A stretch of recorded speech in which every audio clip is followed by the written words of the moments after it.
Welcome back to the reality, guys. I'm your host, Billy Blinks. Excited to talk with my special guest. It's Bryan Sobolewski from Fox's new hit reality TV show, The Snake. Make sure you're watching new episodes every Tuesday night, 9 Eastern time on Fox.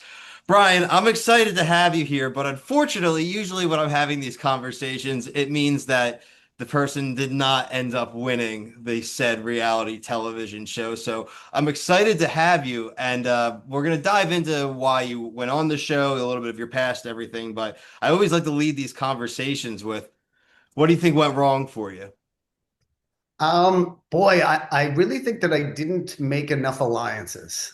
I kind of, I was so panicked in the first episode, I laid awake all night, trying to think of a strategy because so many people went in with a specific strategy, and I was like, I've never done this kind of thing before, and so I worked out that I was just going to do my best to get everybody to trust me and almost do the exact opposite of what you would expect an ex-con to do.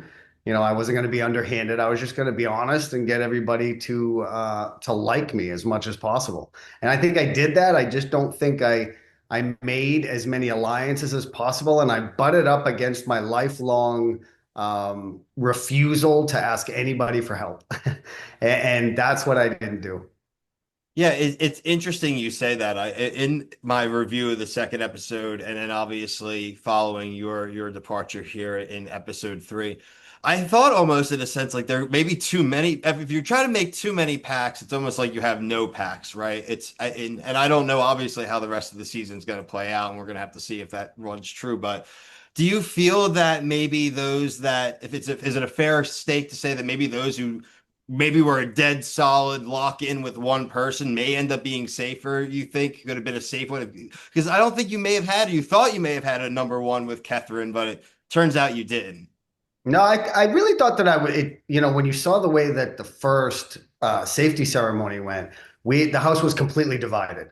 Mhm. We called ourselves the trauma crew, and the dinner crew were the people that we were against. And we were just systematically removing dinner crew people. And then I realized that at some point, the trauma crew is going to have to remove one of their own. And I ended up just being on the end of that stick first. But everybody has to be eliminated.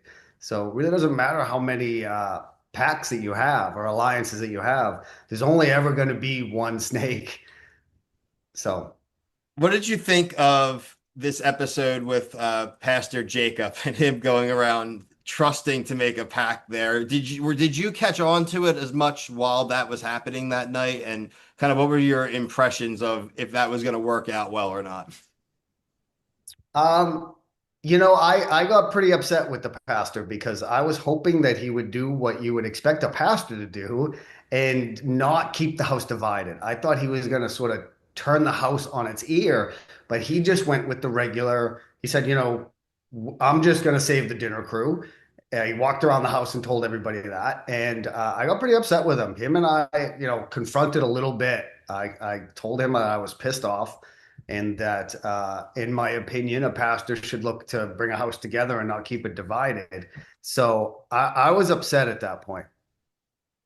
Bryan, what made you, one, are you a reality TV fan prior to being on the Snake? And two, like what was your path to getting cast? Were you actively looking to get onto a show? Did someone reach out to you? How did that kind of work out for you? Somebody reached out to me, but I am a huge reality fan. Me and Okay. my fiance sit here and watch every show. I think we've seen just about everything that is out right now, except for the rest of the snake. Okay. Uh, yeah, big fans. Yeah, for sure. What are some of your favorites? I love Love Island. We love Temptation Island. Any of the dating ones where we get to judge everyone. I mean, I think that's what we love about that. We just sit on our couch and judge everybody. What do you think about Jeremiah and Huda?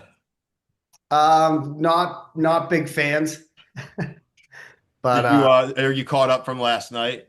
I haven't. I Yeah. have not. So I Yeah. can't wait. Please don't spoil I anything. will not, I've never, and that's why you can see I never lead with any of that. Bryan and myself, my co-host on the show, you gotta check out the playlists. We cover everything. We're covering Love UK and USA right now every night, reviewing it right after it airs. So we're Oh, going along for the ride, and it's interesting. It's Casa Amor week too, so definitely a good week for us reality fans.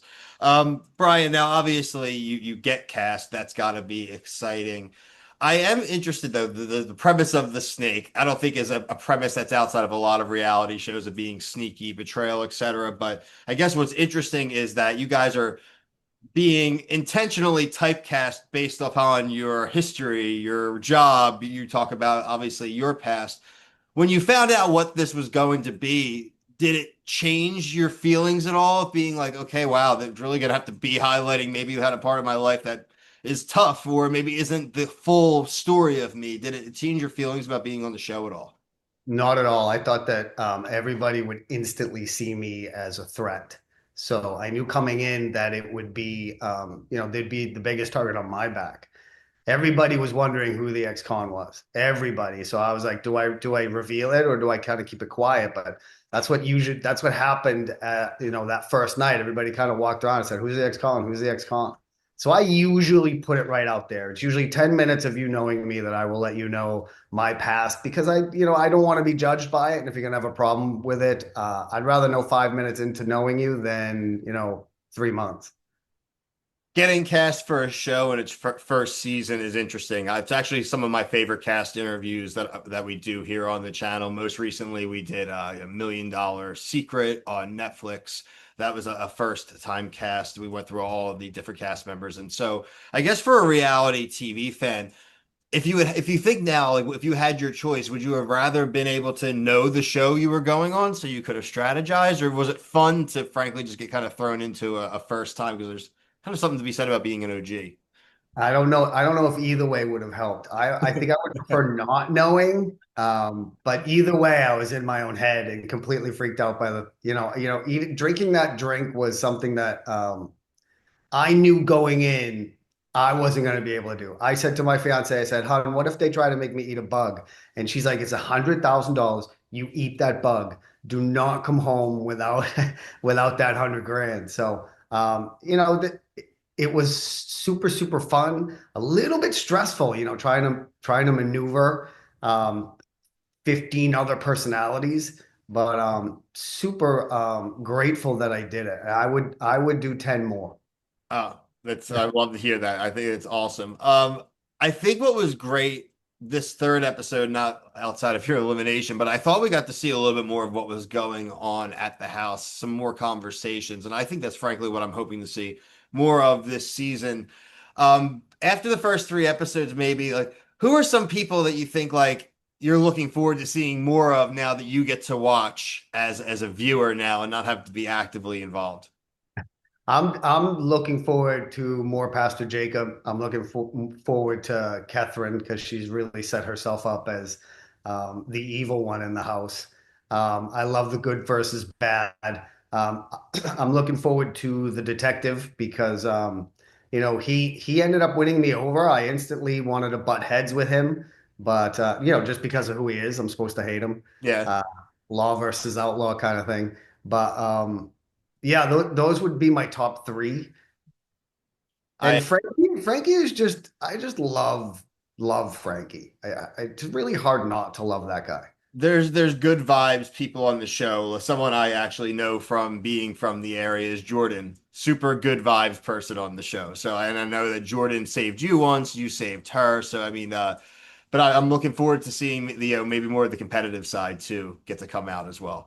Oh, the challenges, man. I was like, wow, what after I was eliminated and with the level of disgustingness that they're keep kicking it up. I was like, I can't wait to see what they do to those people next. It's insane. It's like Hunger Games. Oh, for sure. You're a tribute.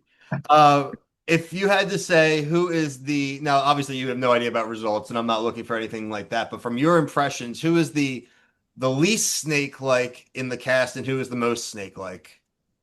It has to be Frankie. He's the least snake-like because he's lovable. How could he be hiding something evil under any of that? I'll tell you, I didn't buy Catherine's spiel about being who she was. I told her as we were walking back from the first challenge, I said, I know you're full of shit. And I think that's why she liked me. Oh, Did I just No, swear? you're okay. That's fine on my. I don't care as long as you Uh, don't care. I do not, but that's an honest quote right there. I said to her, and she said, I liked you the second you got out of the box, but I had to keep an eye on her while at the same time hoping that she would stick to her guns and do what she was going to do. Are you a fan of snakes, Brian? I am not, but I'm less of a I'm less afraid of them than most other things. And the cockroaches were just I thought it was going to be spiders. I mean, we were pretty sure we were going to be facing something crawling on us. That challenge, we just didn't know what. Once I saw it was cockroaches, I was not happy. I Fox, everyone knows I love the show so far. Everything's very my fun, my one pseudo playful critique, but pseudo serious critique is there's too many snakes on the snake, Brian. I mean, you guys walk down the steps, there's a shot of a snake on the steps. Like you just ate a banana, there's a banana peel with a python coming out of it, right? Did you steal a lot? Did they were they like hauling a bunch of snakes around? Like were they omnipresent? The only thing that I saw that wasn't placed there for the camera was a tarantula showing up in our kitchen one morning. But other than that, we're in the middle of the jungle. What do you expect?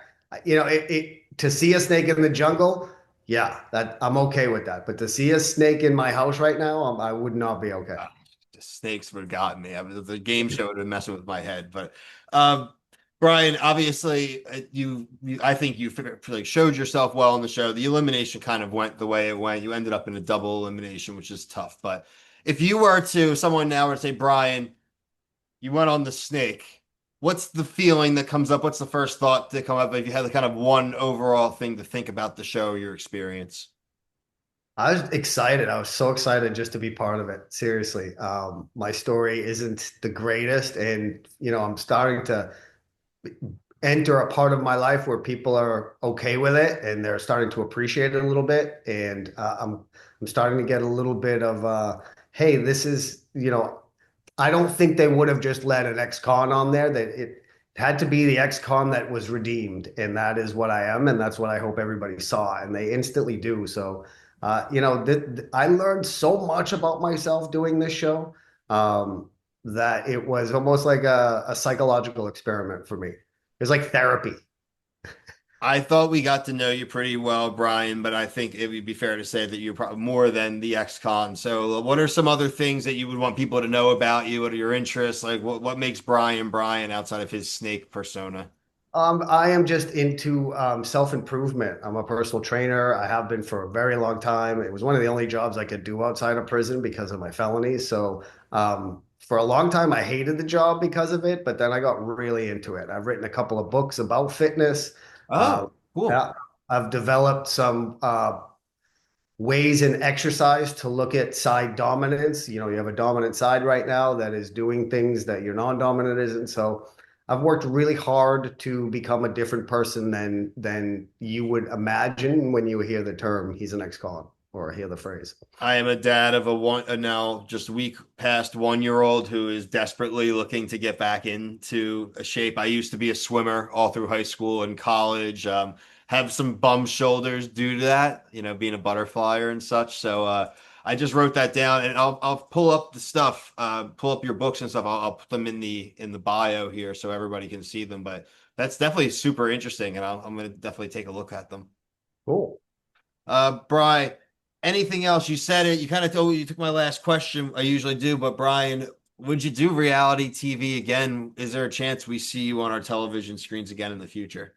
Absolutely. I would absolutely love it. Brian, where can people find you? I do a podcast called Family Jewels Podcast. So if you Okay. want to hear my full story, you can go wherever they have podcasts and check that out. What's cool about that is my dad is on that podcast. Oh, cool. You could hear from my dad's own mouth what he thought about some of the things that we did. Um, so that's where you can catch me. We'll plug all that here in the description below. Obviously, this interview will be releasing post episode 3. But everyone, if you are just one of our followers and you're checking out our interviews, I highly recommend going and checking out The Snake on Fox. Go check out Bryan and his 3 episode stint. Go check out the Family Jewels podcast. Check out his books. The Snake airs on Fox Tuesday nights, 9 p.m. Eastern weekly. Go check it out. Bryan, open invite to come back anytime, talk about any other reality TV show you'd like to talk about, man. We cover all of it Thank you so much, man. That's fantastic. I'll take you up on that. for sure. Until next time, everybody, for our Snake coverage, for all of our Love Island coverage, all of the reality TV coverage, subscribe here, TikTok, Instagram, Twitter, all at The Reality, guys. Bryan, thank you so much. Have a good one, Bill. See ya.